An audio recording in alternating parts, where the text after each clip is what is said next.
fighting. Charles, good luck. Our referee for this one, Chaz Coakley. And there's a good crowd in here on this Sunday afternoon, and lots of faces from British boxing wanting to get a look at Azim from ringside, maybe for the first time. So into the first we go. Azim in the white and gold, Charlton in the black and white. Azim quickly onto the jab, scores with a couple of lead left hands. Charlton will look to try and keep things tight, keep that guard intact, take what he can get. He's in terrific shape, as he always is, and as I mentioned, as that right hand lands, he just takes a step off to the right hand side, lost his balance a little bit there. And Azim looking for that left hand, just tilts off to the left. But Charlton has gone full time for the first time in preparation for this fight, and any pro will tell you that that makes or can make a massive difference. Already Adam's looking for that left uppercut. You see Charlton kind of leaning to his right as he comes in behind a double jab. So Azim looking to meet him with that left uppercut as he comes in.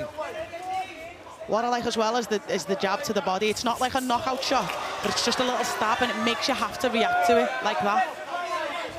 Just pulled onto the back foot, Azim, and tried to time Charlton on the way in with the right hand, fell just short with it, but Charlton, compact, well put together, decent basics, has got that guard up, tight, in place, blocks that uppercut that time with the forearms. He knows that he's going to have to survive some fairly heavy artillery, particularly early on here, Charlton.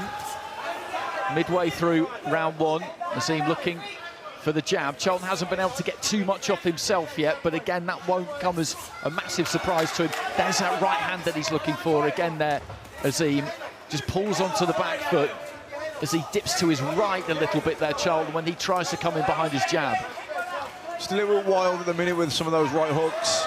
Azim just needs to settle down a little bit, find his range, get comfortable, and then look for that right hook round. Good shot there, though. The right hand from Azim was taken on the gloves there from Charlton. Nice jab there again to the body. The crowd liked it, but it didn't really get through absolutely clean. That hurt him, that. Yeah, legs went. And he's in trouble here, Rylan Charlton, and he's looking to tee off here, Azim. He's got 45 seconds or so remaining, and you can see the legs still already, are not steady here. The left hand lands on the gloves, but it still causes him to take a big step backwards. The end could be nigh here for Rylan Charlton. Azim on the brink of another first-round win, looking to launch in with that left hand. Charlton just trying to stay tight, to stay organised. Looks for that jab, can't quite get it off. Azim snaps the jab from the waist, plants it down the middle, and the right hand lands on the back of the head. And Charlton goes down, he looks at his corner, and he looks a little bit shocked in there, to be honest with you. The count gets to 8, he gets back to his feet. He's only got a few seconds remaining in the round. Lead, left uppercut there from Azim, and Charlton is just hanging on for dear life. Down he goes again from a big left hand.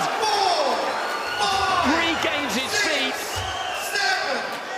Right at the end of the round, he nods at referee Chaz Coakley, who sends him back to the corner.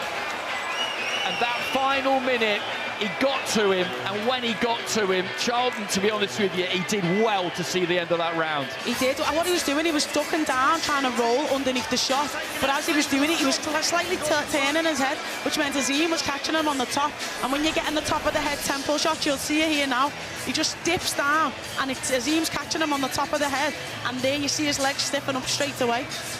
Yeah, he never really got his legs back after that either. He caught him a right hook round the back of the ear, I think it was. Yeah, top of the head, round the back of the ear. His legs stiffened up, and he was never the same after that. Saved by the bell.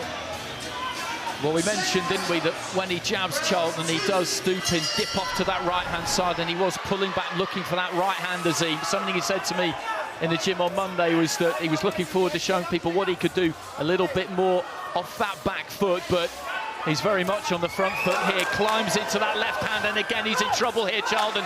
Everything that is landing is hurting him. Right hand into the body, he's backed up to the corner.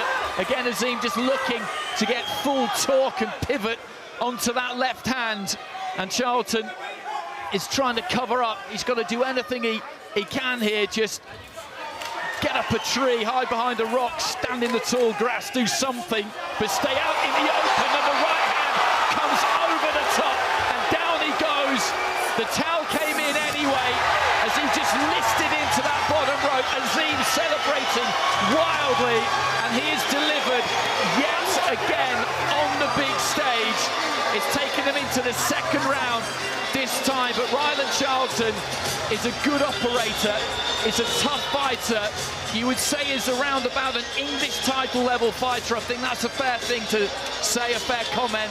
And Azim, as he's done every time he's taken to the ring after his debut, he's blitzed him. Yeah, blitzed him, literally. I mean, the bell saved him at the first round, another 10 seconds, and he wouldn't have got through the first round. So, but, you know, he started the second round as the first finished. You know, great power, great speed.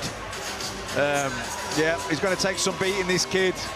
I just hope he doesn't break his ankle one day when he does those backflips. I keep panicking every time he does it. He nearly missed the rope when he was trying to jump on the rope as well. But yeah, I just think Charlton just never recovered from that shot. He just his legs were stiff. He was all over. Your equilibrium goes, which means you can see the shots coming, but you just can't. Your body's response to it is so slow and so delayed that other shots are hitting you in the meantime. Well, there's all sorts of well-wishers around ringside. The doctors just taking every precaution with Rylan Charlton. They've got the oxygen in there, just checking out the eyes. He opened out, threw a left hook himself, but the right hand just came in over the top of it, something we picked up on in that opening round, and down he went. And it was those right hands to the top, to the side of the head, as you say, that just took everything away from him.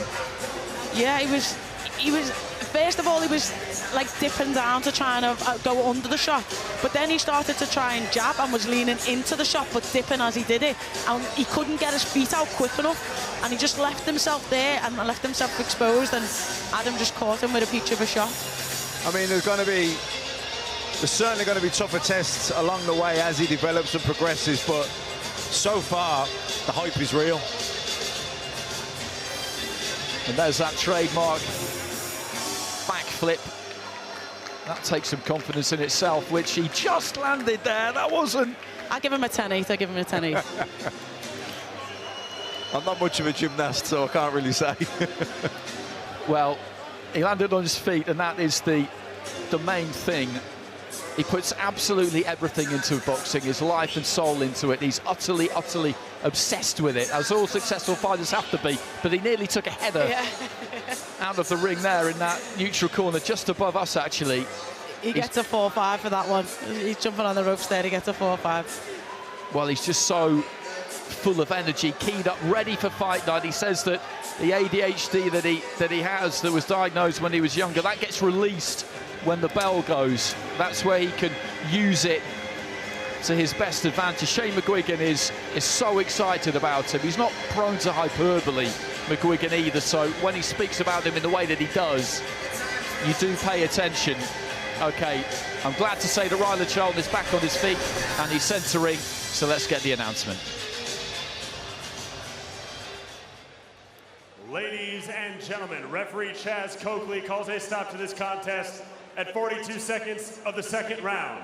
Declaring your winner by knockout and still undefeated, Adam the Assassin